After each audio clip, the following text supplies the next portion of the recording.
Dear students, today we are going to learn about settlements. A settlement is a region where people live where no people lived before or very few people lived. Such a region is called a settlement.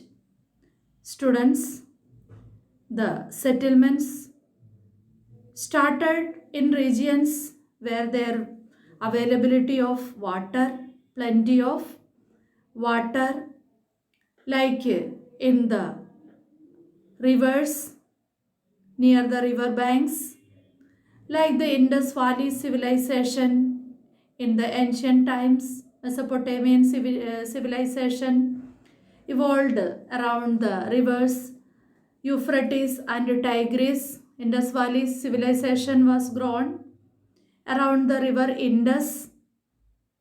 The Egyptian civilization started near the Nile River.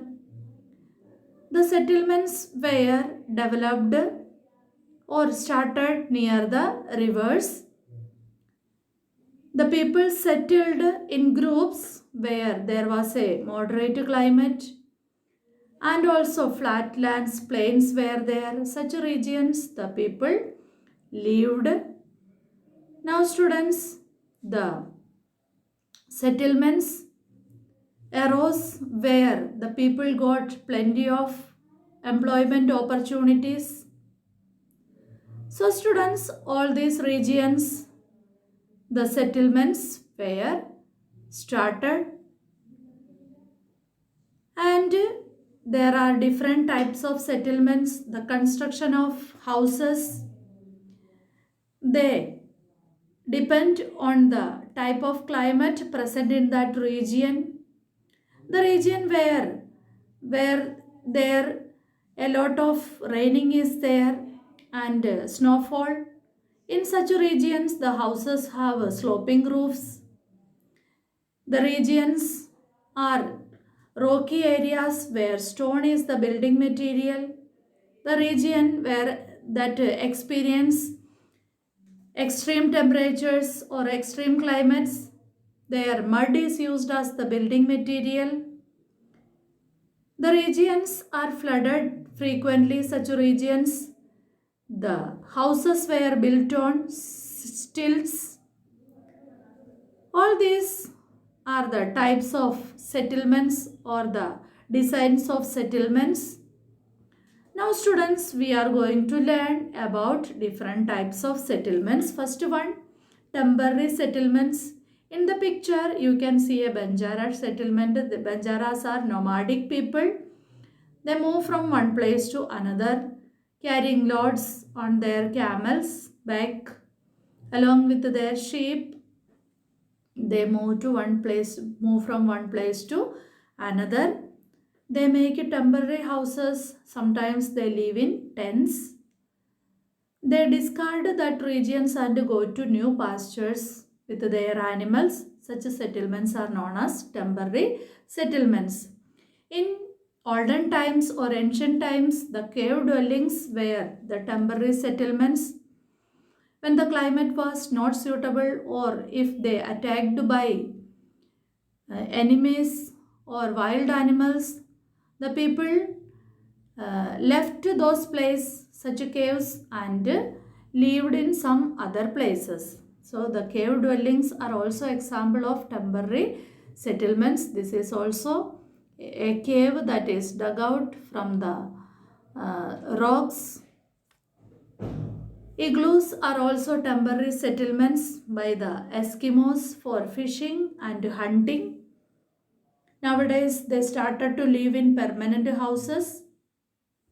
A permanent settlement is a place where the buildings and houses are continuously used for many years. Such settlements are known as permanent settlements. They are used again and again. This is also an example of permanent settlement.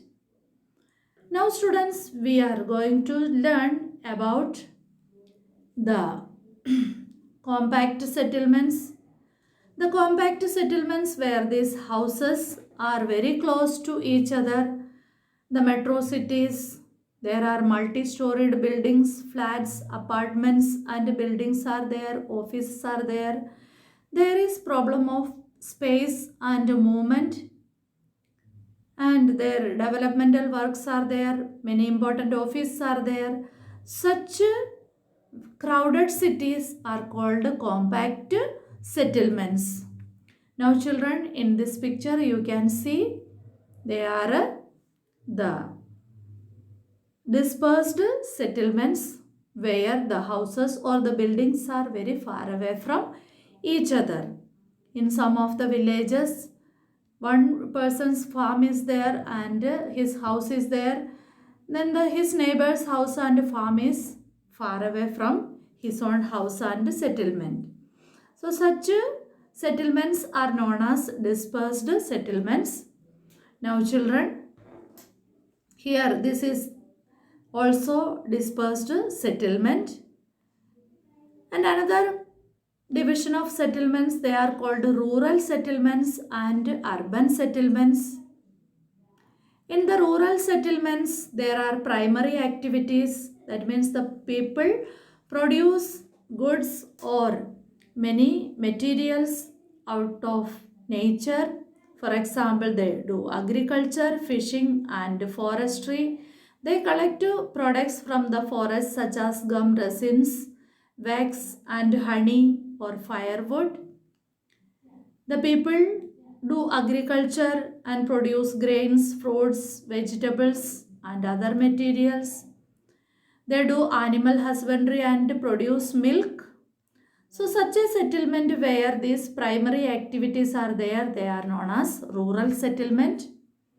Now there is an urban settlement. You can see the raw materials produced by the rural settlements, people in the villages, they produce the raw materials, and these raw materials are used by the urban people in the towns and cities for doing the secondary activities. The secondary activities such as bake industry, bakeries, stationery shops, the dairy units,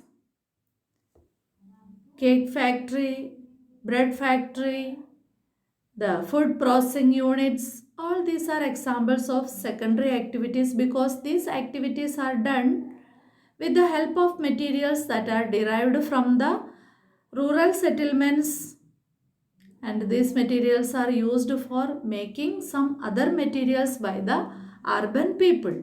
So such settlements are known as urban settlements. Urban settlements examples are towns and cities.